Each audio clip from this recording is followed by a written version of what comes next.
Yarana tout le monde, c'est Whitney. J'espère que vous allez bien pour cette première vidéo de l'année 2020. Je suis avec Ouais, c'est mon ami. Inanui Brodien, qui est life coach, qui va nous parler de son aventure Fafaité et Oh, Honui. Et en faisant ce make-up là, elle m'a dit qu'elle veut pas un make-up glamour, elle veut assumer sa différence. ouais, jusqu'au bout. Jusqu'au bout. Voilà, 2020, j'assume jusqu'au bout ma différence. Et voilà. Donc, bougez pas, on vous laisse place. Je suis Inanui Brodien. Je suis life coach. Parce que, oui, tu as déjà fait un premier voyage. Oui, j'ai fait un premier voyage en 2012. Mm. C'était autour du Pacifique. Wow. Avec la pirogue. Avec la pirogue Fafaité. Fafaité. Ouais. Super. Et pour moi, c'était une découverte parce que il y avait tout autour, tout ce qui est dans la culture tahitienne, mais il n'y avait pas que ça, il y a aussi les autres îles, les Tuamotu, les Australes, les Marquises, les îles sous le vent. Donc c'est vraiment, ça, moi ça m'a permis de me reconnecter avec mon côté polynésien. Voilà. C'est une partie que je connaissais pas très bien. Voilà, moi le langage qu'on me tenait à la maison, il faut faire, voilà, comme les blancs là, hein, il faut s'occidentaliser et puis quoi, ça peut sembler un peu dur, Voilà. mais voilà, il y a beaucoup qui vont se reconnaître. Moi j'ai une maman qui est d'origine Rurutu, on a grandi en vivant comme des Rurutu, quoi, dans le comportement, dans la manière dont on mange. Et moi je savais pas jusqu'à ce que je vois d'autres personnes sur des Australes et je dis, ah ouais, on est comme. Et en fait, le fait de rentrer dans Fafaité et de rencontrer d'autres, on va dire nos cousins polynésiens et même mélanésiens, je me suis rendu compte en fait c'est un trait des gens du Pacifique, quoi. Bienvenue, la famille, le partage, même si on n'a rien, on partage, et puis si on peut t'aider, on t'aide, quoi. L'entraide, c'est important. Moi, ça m'a reconnecté avec ça. Et puis voilà, tu fais des rencontres avec d'autres personnes, d'autres cultures. Durant ce premier voyage, j'ai rencontré des Maoris, des Samoans, des Fidjiens, des Cook Islanders, des gens de Papouasie-Nouvelle-Guinée, des Tongiens. Et pourtant, on est tous différents, mais en même temps, on partage des valeurs communes. Voilà, en fait, tu sens qu'il y a une grande famille, une grande famille polynésienne. Et puis maintenant, comme les Maoris aiment bien dire, c'est le Ba'afano, c'est la famille de la pirogue, quoi. La famille de la pirogue, voilà. C'est beau ça. Ah ouais, non, c'est... J'avais encore du mal à comprendre, hein, jusqu'à cette année où j'ai fait ce deuxième voyage en Nouvelle-Zélande, hein, pour le Tuia 250, où ils célébraient en fait l'arrivée de Tupaya, qui est un navigateur tahitien, et de Cook. Parce que grâce à Tupaya, Cook, avec son bateau Endeavour, ils ont pu arriver en Nouvelle-Zélande. Et en fait, je ne me rendais pas compte de l'importance de ce voyage pour les personnes en Nouvelle-Zélande, en fait, que ce soit... ouais. Et parce qu'en fait, il y a eu un petit peu de polémique, parce qu'il y en avait qui disaient pourquoi est-ce qu'on célèbre l'arrivée de Cook, ce colonialiste, il y a eu... Ah, d'accord, oui, forcément, oui. Voilà. Donc il y a ces deux côtés, parce qu'en fait, quand on dit que Cook est arrivé paisiblement en Nouvelle-Zélande, mais en fait, c'est pas vrai, il y a eu des morts. En fait, les premiers contacts, il y a eu des morts, c'est parce que Tupaya n'est pas descendu avec Cook comme il était malade. Donc, comme on ne se comprend pas, qu'est-ce qu'on fait? Voilà. On se tire dessus. Voilà. Après, Tupaya a pu descendre, et en fait, quand il est descendu, il s'est rendu compte qu'en fait, il parlait à peu près, il se comprenait. Okay. Il se comprenait. Et pour les Maoris, en fait, eux, ils viennent de Tahiti, hein, des pirogues sont venus de Tahiti, et on est, on va dire, leurs anciens, en quelque sorte. Et voilà, quand Tupaya a pu descendre, là, ils ont pu commencer à discuter, à dialoguer, et ça a été un voyage différent. Et en fait, voilà, cette histoire du Tuia 250, c'était important aussi, c'était pour mettre en avant la technicité, la technologie aussi polynésienne, quoi. Que voilà, au niveau de tout ce qui est pirogue, voyage au travers du Pacifique, on n'a pas à avoir honte de qui on est et on n'a pas besoin de se comparer aux occidentaux et penser qu'on est nul, tu vois. Qui, eux, longeaient les côtes parce qu'ils n'avaient pas de tomber dans le vide. Exactement, et nous on faisait des milliers de kilomètres, aller-retour. Le ciel, on savait naviguer sans instrument, en utilisant les éléments naturels. Et en fait, c'est d'une telle simplicité, tu te dis mais pourquoi se compliquer la vie avec des objets qui peuvent très bien ne plus fonctionner, ou on ne va pas se rendre compte qu'il y a une erreur. Parce que quand tu navigues avec les éléments, que ce soit les étoiles, le soleil et la lune, ce sont des astres qui ne bougent pas. Oui. Donc, pour la vie de plusieurs générations, tu peux toujours te référer à ça et tu ne peux pas te perdre. Et en même temps, permettre, moi ce que j'ai vu, permettre un dialogue entre justement la population blanche de Nouvelle-Zélande et les Maoris. En pirogue, on était accueillis par les tribus dans leur marais et quand tu es là-bas, c'est ce qu'on appelle un paufili, c'est une cérémonie d'accueil où en haut, il y a des échanges de discours, où on dit qui est là, qui vient, d'où on vient, qu'est-ce qu'on vient faire et voilà. En face, il y a un échange, ils disent bonsoir, on est bienvenus et puis ils expliquent un peu leurs histoires, leurs légendes. C'est vraiment impressionnant. Et puis, l'autre chose aussi, c'est le fait de longer les côtes néo-zélandaises à Aotearoa, par voie maritime, parce que c'est vraiment différent. Donc moi, j'ai pu faire que 4 jours de navigation, parce qu'après, je me suis fracturé le pied. Ça sent les aléas de la pirogue. Et en fait, quand on est arrivé ce jour-là à Waitangi, en fait, on a été accueillis par leurs pirogues de guerre. Et c'est impressionnant parce que sur une pirogue, tu as 70 personnes qui rament tous en cadence et qui chantent leur haka. Ah ben tu sais, c'est magnifique, tu arrives, il est 6h30 le matin, le soleil commence à peine à se lever, c'est un peu gris, tu dis il va pleuvoir, et puis tu vois ces Maoris, là, ces gars qui arrivent sur leur Wakataumko là, et qui chantent et ils sont en train de ramer, et toi t'as froid avec ton petit pull, et puis eux, torse nu, tu dis ok, on n'est pas du tout du même monde. C'est en 2012 que j'ai intégré l'association Fafaité. On est juste revenir de leur voyage de Hawaï, et ils faisaient les présentations avec le dôme, tu sais, le dôme à Kimet où tu peux voir les étoiles. Les étoiles, oui. Moi quand j'ai vu ça, j'ai dit waouh, c'est incroyable, c'est formidable, enfin voilà, c'était l'aventure pour moi. Et je dis, wow, j'aimerais bien faire partie de cette association, même si je ne navigue pas, mais rien que les valeurs qu'ils transmettaient et qu'ils voulaient transmettre, moi ça me parlait. Et ils disaient, en fait on a un séminaire là, mais si tu veux venir, viens. Et donc voilà, je suis allée, et puis je me suis inscrite, j'ai participé au séminaire. Parce qu'en fait ils préparaient justement ce voyage que j'ai fait après. Je crois fin mars ou début avril, il y a Fafaité qui me contacte et qui me disent écoute Inami, si t'es toujours intéressée, il y a de la place. J'ai pas réfléchi, je t'avoue, j'ai dit ok d'accord. Et je vais partir fin avril et je dis mince. Tu savais déjà que t'avais pas de problème mal de mer et tout Si, j'avais peur parce que j'ai déjà fait une petite nave avec Fafaité jusqu'à Reiatea et il faut te dire que pendant 3 jours, j'étais là, oh mon Dieu, quelle horreur. Mais ça vaut la peine, quoi. Okay. Ça vaut la peine. Tu fonces quand même. Ouais, j'y vais. Allez, mal de mer ou non, écoute, on y va. Alors, l'équipage, on peut être jusqu'à 16. Et après, on est partagé en quarts, 3 quarts, et chacun a 3 heures où il s'occupe de la pirogue, gère la pirogue. Non, c'était bien, c'était formateur. Je suis montée dessus, j'y connaissais absolument rien. Ouais, c'est ça en plus, voilà, là tu vas vraiment à l'aventure en fait. Carrément, je me dis, je suis vraiment le boulet de l'équipe, tu vois. Mais bon, je pense, j'avais l'impression d'être le boulet, mais bon, après, on apprend vite, il n'y a pas non plus 10 millions de choses à faire.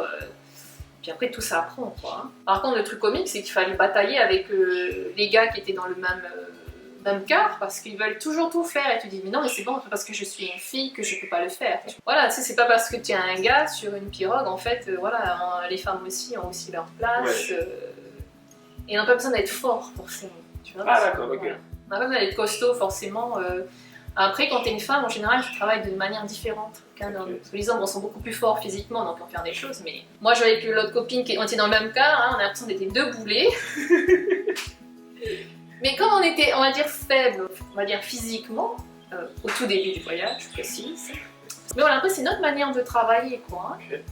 Et c'est ça que je te dis, au tout début, c'était dur parce que au bout de 3 mois, tu te rends compte que tu arrives à tirer les centerboards, à remonter les moteurs, tout seul. T'as plus besoin d'être deux, tu te dis, oh, j'ai pris un cours. Bon, t'as pas grossi, mais ton corps s'est habitué. Easy quoi. Easy cacahuète. Donc 3 mois sur une pirogue, c'est pas fou. Ben non. Je sais pas, moi je me suis pas ennuyée. Hein. D'accord. Après, Enfin, tourner en rond sur une pirogue, ne voir que de l'eau, c'était pas fait pour toi. parce que comme on fait de toute manière, comme tu tournes au quart, donc tu es 3 heures réveillé, après tu as 6 heures où tu es off, mais en général tu vas dormir parce que ça passe vite les 6 heures, et puis ben, tu sais, tu fais des quarts des fois de minuit à 3 heures du matin, donc tu vois, c'est pas le plus facile quoi, donc tu dors. Hein. Il y a une dimension un peu spirituelle en fait à ça. Et aussi, enfin, pour moi, là, une chose que j'ai appris, c'est en fait j'ai dû faire face à mes peurs, parce que ben là tu peux pas t'échapper. Ouais. Parce qu'il y a la pirogue, après il y a la mer. Alors, monsieur saute à l'eau, bon bah écoute, c'est dommage parce qu'on va pas pouvoir te chercher au milieu du Pacifique. Hein. Donc, je me souviens de cette fois, bah, j'étais au Rouen en train de barrer et j'ai compté la nuit à la barre. Parce qu'en fait, la barre, nous, c'est une énorme rame. Ah oui, je vois le truc. Voilà, et bah, il faut la tenir, il faut voilà, se gérer le truc. Et je sais plus, on était un soir, et j'ai l'impression, tu vois, toutes des vieilles peurs, des vieux trucs tout d'un coup remontent, et tu te dis, mais qu'est-ce que c'est tout ça? Puis t'as l'impression que tout se matérialise devant toi, et tu te dis, bon, qu'est-ce que je fais maintenant? Bah, t'es obligé d'y faire face, et après, finalement, quand tu fais face, c'est comme si c'était un écran de fumée. Il y a 2 voyages qui se passent, quoi. T'as le voyage physique sur la pirogue, mais après, il y a aussi le voyage intérieur.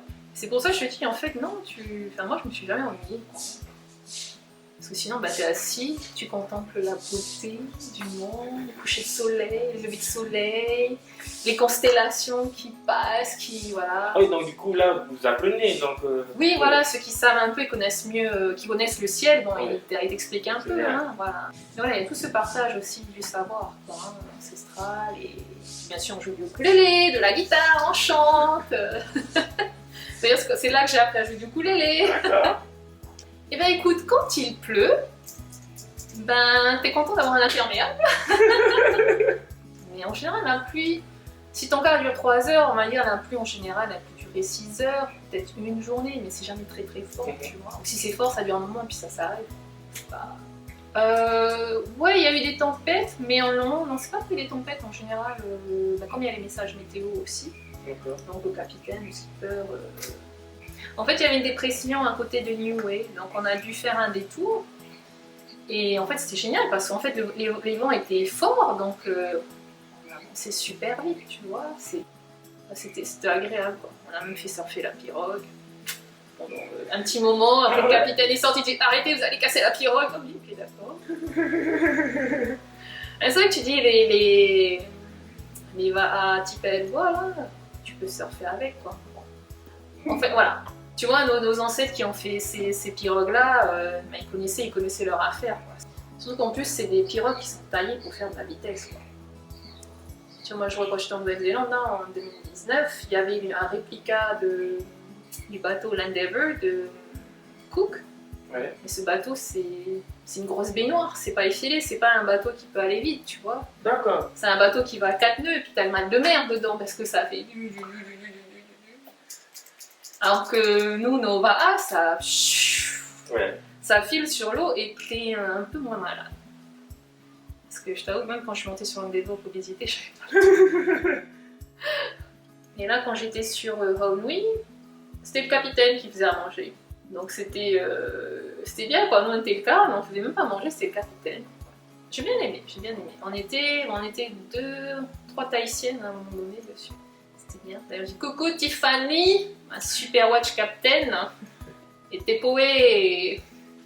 Le dessin animé Vanna, il est sorti après que tu aies fait Fighter. Oui, c'est basé sur ma Voilà, vie. justement, voilà, c'est ça. Donc voilà, quand tu as vu ce Disney-là, Moana, Bena. Ben, quand j'ai vu ce dessin-là, Oui.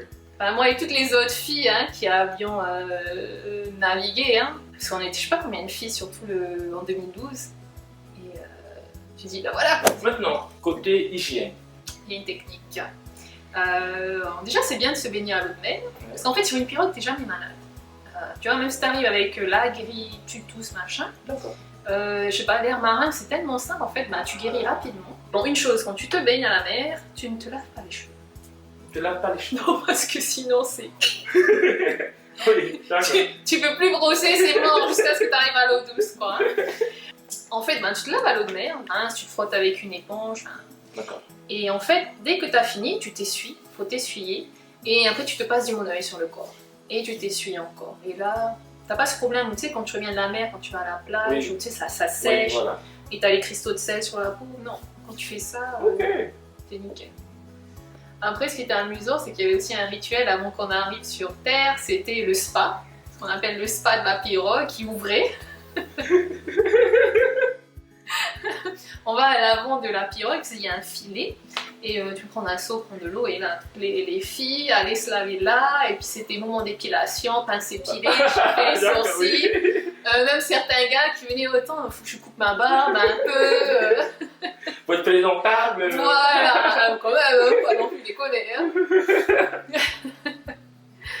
Après, il y avait aussi le linge. Tout ce qui est coton ne sèche jamais sur la mer. Donc il y en a qui faisaient, puis qui faisaient leur lessive à l'eau de mer, et puis bon, qui mettaient à sécher, et puis des fois à la pirogue ça ressemblait au petit Chinese laundry avec tricot, culotte, aller au suspendu partout. Ça ressemblait à rien. Oh, on a des nouvelles voiles. Voilà. C'est exactement ça, le nouveau drapeau. Ouais. Et en fait, moi, ce que j'ai fait, j'avais 2 lycras, 2 maillots de bain et puis 2 petits shorts de surf. Et j'avais un énorme sac avec plein de fringues dedans que j'ai quasiment jamais utilisé. D'accord. C'est jamais sorti du sac, tu vois. Et en fait, c'est tellement pratique parce que ton maillot de bain, tu laves, c'est sec le lendemain. Ton short, tu laves, c'est sec le lendemain. Le lycra. En fait, c'est là où j'ai vu comment on n'avait pas besoin de grand chose pour vivre. Quand je suis rentrée d'ailleurs, quand je suis revenue chez moi, j'ai vidé tous mes placards, quoi. Parce que. D'accord. Ah ouais. Ah ouais, je me suis dit, qu'est-ce que c'est tout ça, quoi. Ça sert à rien. Et en fait, c'est vrai, il y a des trucs, ça fait des années que c'est là, que tu gardes au cas où, peut-être, je vais mettre ça, ah non, j'ai un peu grossi, je peux pas. Et tous ceux qui ont fait la pirogue te disent, ouais, on est pareil, on est rentré. Parce qu'en fait, tu te rends compte que t'as pas besoin de grand-chose pour vivre, tu vois. Puis voilà, s'il y a un truc intéressant, c'est dessus la pirogue, c'est quand tu dors dessus. Tu fais plein de rêves. Tu fais des rêves, en plus c'est des rêves bien vivants, quoi. Il faut quand même avoir, je veux dire, une bonne santé, hein, quand même. Faut savoir se gérer. Oui. Bah écoute, moi je suis montée dessus et pourtant, ben voilà, je suis diabétique et j'ai une insuline à prendre, donc j'ai jamais été un boulet à ce niveau-là. D'accord. Mais c'est pour ça que c'est important de se connaître, de savoir, voilà, savoir faire, enfin, savoir se prendre en charge en fait. Parce qu'après, voilà, il n'y a pas de raison de ne pas faire ce que l'on veut dans la vie finalement. Voilà. En fait, les amis, soyez heureux. Faites ce que vous voulez dans la vie. Hein. Faites pas ce que les autres vous disent de faire, parce que sinon ça me rend malheureux et dépressif. Donc, voilà. D'ailleurs, c'est pour ça que je suis devenue coach de vie aussi. Et ben pour moi, ça a été un outil. Bon, je l'ai utilisé pour moi. Et en fait, je me suis rendu compte que c'est tellement simple et facile comme outil pour être bien. Tu vois, tu te fixes un objectif et tu as le coaching qui vient justement t'aider, t'accompagner là-dedans. Alors, le coaching, en fait, tu peux faire plusieurs choses. Moi, j'ai fait une formation qui s'appelle Relation Care et c'est par rapport aux relations humaines. Enfin, moi, mon truc que j'aime bien, c'est vraiment les relations humaines, améliorer ses relations soit avec ses enfants, son conjoint, ses parents, ses collègues de boulot, ou même par rapport à soi. Hein. Enfin, moi, avec toutes les personnes que j'ai reçues, en fait, ça influence beaucoup tout leur environnement, que ce soit au niveau du travail, que ce soit au niveau du couple. C'est vraiment les relations humaines, quoi. Et donc voilà, les personnes arrivent avec soit une question ou un objectif, parce qu'en fait avec le coaching tu fais vraiment par rapport à un objectif, quoi. Tu vas vers le futur et tu accompagnes la personne vers la réalisation de son objectif. Tous les domaines, aussi bien pour un sportif que... Voilà. Voilà, par exemple un sportif, il dit écoute j'aimerais améliorer mes performances, j'en sais rien, je sais pas, moi je joue au basketball, ou gérer mieux mon stress.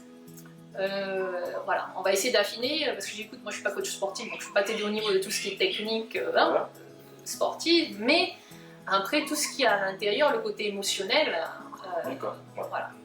Débloquer les petites émotions, parce qu'on ne se rend pas compte, des fois c'est des émotions qui nous empêchent de réaliser certaines choses, et parce que c'est des émotions qui sont bloquées, refoulées. Et une fois que tu les exprimes, ben en fait c'est comme un petit nœud que tu avais qui t'empêchait de faire quelque chose, et en fait le nœud tu le libères. Et des fois on appelle ça, les résultats sont immédiats, mais des fois c'est des résultats, tu t'en rends même pas compte que ça a changé. C'est tellement, je sais pas, en douceur. Ça se prend de savoir. Voilà. Ça. C'est vraiment une méthode en douceur et c'est pas dans le, qu'on appelle, dans la volonté, je vais faire ça et je me booste, parce que des fois c'est bien aussi, hein, on a ce côté go go go, on y va à l'américaine et je veux et j'y vais, mais des fois on arrive à un mur et on sait pas c'est quoi le mur, tu vois, parce qu'on dit mais pourtant le plan je l'ai suivi, j'ai fait ça, tout ce que m'a dit, ben, je sais pas, un conseiller en business ou je sais pas, un coach sportif. Et il y a un truc qui bloque. Et des fois, faire justement ces relations par rapport à soi aussi, ben, ça permet de libérer les blocages.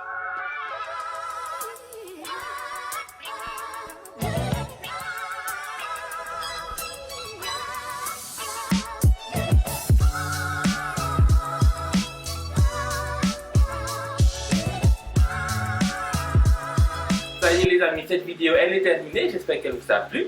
Inanui, merci à toi de m'avoir reçu chez toi, oui, parce que là c'est pas le studio habituel, on est chez elle, elle ne peut pas se déplacer avec le caméra. Oui. Merci Whitney d'être venue chez moi parce que je pouvais pas me déplacer. Lendemain de soirée. Et un mot pour la fin, Yannou? Et ben 2020, j'ai envie de dire à tout le monde, faites ce que vous aimez, faites ce que vous voulez, ce que vous avez envie au plus profond de vous. Voilà, la petite chose que vous avez peut-être honte de dire, mais faites-le si ça vous rend heureux. Voilà, c'est ça. Donc voilà, c'est tout. Ok. Allez, nos amis, ciao. Bye bye.